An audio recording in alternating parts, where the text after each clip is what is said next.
이 판결은 관공서에 비치된 소화기의 효용이 침해되었는지를 둘러싸고 형사재판에서 자유심증주의가 어디까지 허용되는지와 합리적 의심이 무엇을 의미하는지를 분명히 한 대법원 2011년 2월 선고 2010도 14,262 판결이다.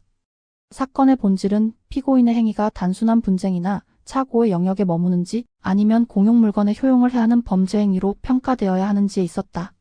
사건의 경위를 보면 피고인은 한국소방안전공사라는 상호를 사용하며 능서면 사무소를 방문해 무상으로 소화기 점검을 해주겠다고 하였다. 면 사무소 직원들은 이를 공적인 점검으로 오인하여 사무실에 비치되어 있던 소화기 9대를 피고인에게 건네주었다. 이 소화기들은 관공서에서 실제 사용을 위해 비치되어 있던 것으로 사건 전날 전문 점검 업체의 정기 점검을 거쳐 충압과 충약 상태가 양호하다는 기록까지 남아 있었다.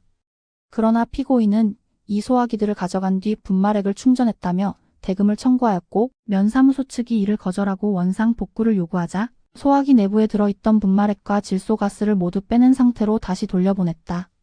그 결과 소화기들은 정상적인 소화 기능을 상실한 상태가 되었다. 제1심은 이러한 행위가 공용물건의 효용을 해한 것으로 보아 유죄를 인정하였다. 반면 원심은 피고인의 주장을 받아들여 소화기들이 원래부터 불량 상태였고 피고인은 단지 점검과 정비를 시도했을 뿐이며 대금 분쟁 끝에 원상태로 돌려놓은 것이라고 보아 무죄를 선고하였다. 원심은 피고인의 주장과 일부 진술에 근거해 소화기가 정상적으로 작동되고 있었다고 단정하기 어렵다는 의심을 제기하였다. 이에 대해 대법원은 원심의 판단이 자유심증주의의 한계를 벗어났다고 보았다. 대법원은 먼저 형사재판에서 심증 형성은 직접 증거에 의해서만 이루어져야 하는 것이 아니라 간접 증거에 의해서도 가능하지만 간접 증거는 개별적으로 떼어내어 평가해서는 안 되고 모든 증거를 상호 관련시켜 종합적으로 판단해야 한다고 전제하였다. 그리고 증거의 증명력에 대한 판단은 법관의 자유에 맡겨져 있으나 그 자유는 논리와 경험칙에 의해 엄격히 제한된다고 분명히 하였다. 특히 대법원은 합리적 의심의 의미를 다시 강조하였다. 합리적 의심이란 모든 의문이나 막연한 불신을 뜻하는 것이 아니라 요증사실과 양립할 수 없는 다른 사실이 실제로 개연성 있게 존재할 수 있다는 점에 대한 논리적이고 경험칙에 기초한 의심을 말한다. 단순히 그럴 수도 있다거나 다른 가능성을 배제할 수 없다는 추상적 가능성에 머무는 의심은 합리적 의심에 해당하지 않는다고 판시하였다. 이 기준을 사건에 적용해보면 관공서에 비치된 소화기 9대가 모두 분말액이 굳어 작동 불능 상태였다는 피고인의 주장은 경험칙상 극히 이례적이다. 더구나 사건 전날 전문 점검 업체가 정상 작동을 확인한 기록이 존재하고 그 기록이 허위이거나 부실하다고 볼만한 구체적 사정도 없었다. 이러한 객관적 자료를 배제한 채 피고인의 주장만을 근거로 소화기가 원래 불량이었을 가능성을 인정한 것은 논리와 경험칙에 근거한 합리적 의심이라기보다 관념적 의심에 불과하다고 대법원은 보았다. 나아가 대법원은 피고인의 행위 태도도 주목하였다.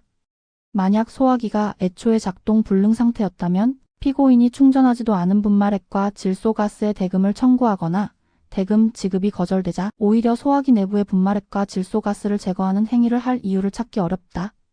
이는 정상적으로 작동하던 소화기의 효용을 해친 행위로 평가하는 것이 오히려 논리와 경험칙에 부합한다는 것이다.